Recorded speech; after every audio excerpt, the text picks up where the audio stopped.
Jesus foretells the destruction of Jerusalem.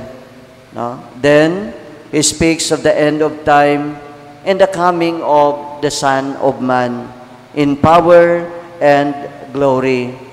Well, baka mag-isip po tayo mga kapatid na ang Ebanghelyo supposed to be good news, no? Pero bakit ito ay nakakatakot? Which can cause us nightmares.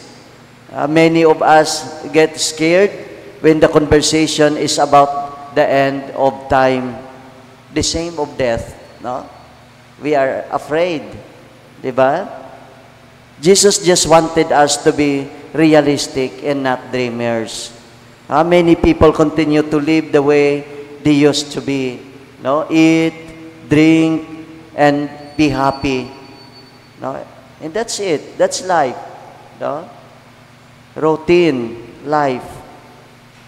But brothers and sisters, no? Hindi ito ang buhay lamang. Jesus wants us to be prepared for the not so desirable reality, the fragility of life, no?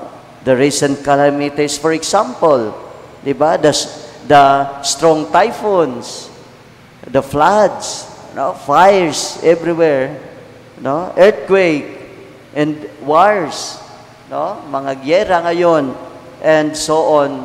Ang dami na dumating mga kapatid na kung kita natin parang ang sinasabi dito sa first reading and also the gospel, no? But the last words in the gospel is like the bright sun breaking through the dark clouds.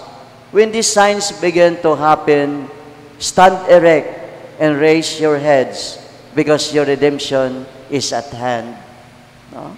So this is after all good news. We are not created for nothing, for doom. No, brothers and sisters, death is not black door that leads into nothingness. As the preface says, the sadness of death gives way to bright promise of immortality. Life is changed, not ended. At the end, we gain an everlasting dwelling place in heaven. This is a good news. Ito ay mabuting balita, mga kapatid, no? The dwelling place is heaven.